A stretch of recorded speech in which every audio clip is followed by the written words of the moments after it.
le monde, c'est William, on se retrouve aujourd'hui pour une nouvelle vidéo et aujourd'hui tout simplement je vais vous montrer un petit tour de magie assez exceptionnel. Vous êtes toujours demandé comment faisaient les magiciens pour faire disparaître de multiples petits objets, des cigarettes, des foulards, des pièces, enfin tout plein de petits objets qui faisaient disparaître à vue d'œil, comme ça ils montraient les mains vides et comment ils fait.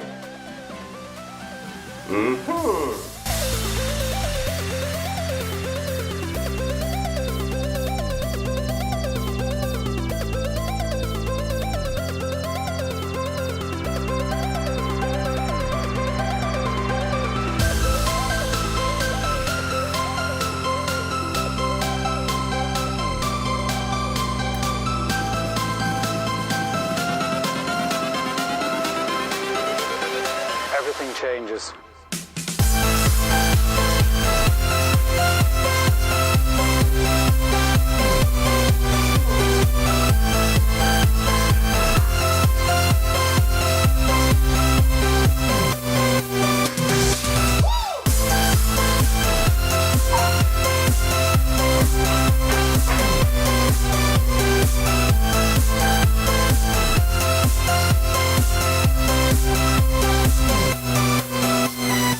Non mais vous avez vu le truc de dingue quand même pour faire disparaître tout plein de petits objets, mais n'importe quoi hein. Et n'importe où, vous êtes dehors, vous êtes à l'école, vous êtes chez vous êtes chez les amis, hop, vous avez un petit objet, bam, vous le faites disparaître.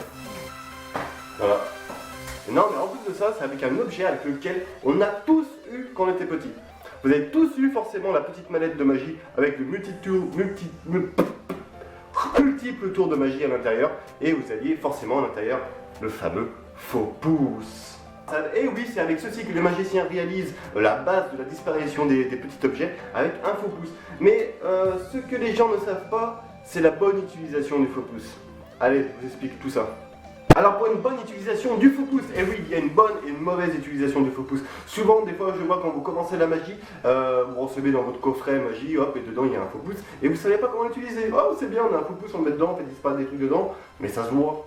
Et oui, parce que souvent vous faites disparaître l'objet, et puis vous montrez vos mains comme ça. Mais non, il ne faut pas les montrer de cette manière. Il faut toujours mettre la pointe de votre faux pouce dirigée à l'œil et au regard du spectateur, comme ceci. Vous voyez, donc là, on perçoit pratiquement beaucoup moins, pratiquement plus. Il suffit d'avoir des petits mouvements un peu amples, voilà, un peu lents comme ceci, pour faire vraiment l'illusion qu'on n'a rien dans les mains, alors qu'on a le faux pouce. Donc, voilà. Ne jamais montrer ses mains ouvertement comme ceci. Oh, j'ai fait disparaître l'objet. Bah non, on voit le faux pouce. Ensuite, vous récupérez l'objet que vous voulez faire disparaître. Donc là, tout simplement, je vais vous montrer avec le plus classique, avec un foulard. Donc vous allez tout simplement récupérer votre foulard, le montrer une fois, deux fois, le changer de main, comme ça vous pouvez montrer si l'autre main est vide. Et tout simplement là vous allez récupérer, alors moi je fais de ma manière, je vais récupérer le foulard entre l'index et mon majeur comme ceci, hop, et je vais caler mon faux pouce, hop, dans la main, hop, et le retirer, comme ceci. Ensuite je viens glisser à l'intérieur le foulard, avec le majeur ou l'index, hop, comme ceci, je l'enfonce à l'intérieur, et ensuite pour récupérer le faux pouce, donc la base, donc là vous apprenez souvent, vous mettez comme ça et vous mettez le pouce à l'intérieur et hop, et vous retirez comme ceci. Donc il y a une autre manière pour que ça soit un petit peu plus discrète. Donc tout simplement, vous enfoncez le foulard à l'intérieur et vous allez, je vais vous montrer de ce côté, vous allez décaler le faux pouce, hop, comme ceci sous le pouce et le récupérer par-dessous et faire semblant de bourrer avec les doigts. Et ensuite vous faites retirer la main, toujours en visant l'œil du spectateur, et vous allez dégager votre main en position naturelle, tomber vers le bas.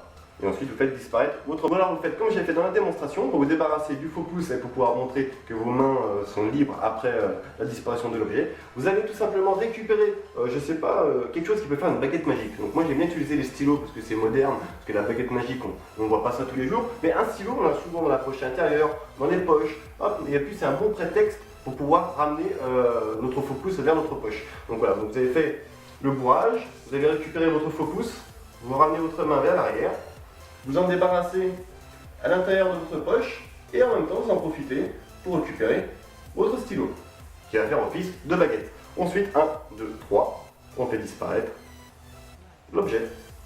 Et pour ceux qui aimeraient faire disparaître des cigarettes, je vous conseille tout d'abord de mettre de l'aluminium à l'intérieur. Donc vous coupez un petit carré d'aluminium et puis vous le fourrez à l'intérieur. Parce que sinon, quand vous allez mettre votre cigarette allumée, et ben ça va faire fondre, ça va tacher votre faux pouce. Donc mettez de l'aluminium, c'est un conseil, hein, parce que la première fois que je l'ai fait, bah, j'étais un peu dégoûté parce que c'était mon tout premier faux pouce et il a brûlé dans le... Voilà, donc mettez de l'aluminium. Et ben voilà, c'est tout pour aujourd'hui, donc j'espère que cette petite vidéo vous a plu. Donc comme vous l'avez compris, c'était surtout sur la base d'utilisation du faux pouce. Donc bien sûr, vous pouvez l'utiliser de plein d'autres manières. Vous pouvez faire plein d'autres tours de magie, faire apparaître un poisson, le poisson 2 comme sur ma chaîne le titre, ou le poisson risquait rien, il était dans de l'eau et vous pouvez le faire apparaître assez facilement. Ou bien sûr, vous avez un billet de 10 et puis tiens, vous avez un billet de 10, il vous manque 40 €. Et ben vous le transformez en billet de 50 grâce au faux pouce. Donc vous avez plein d'utilisations que vous pouvez faire avec. Donc je ferai sûrement prochainement une autre vidéo avec d'autres utilisations du faux pouce. Mais sur ce, je vous laisse quand même bien réfléchir et bien utiliser les bases du faux pouce. Voilà, bien gérer l'angle de vue de votre gimmick. Et puis sur ce, je vous souhaite un bon entraînement et puis une bonne prestation. Et je vous dis à très vite pour une nouvelle vidéo. C'était William Thérèse. Ciao, bye bye.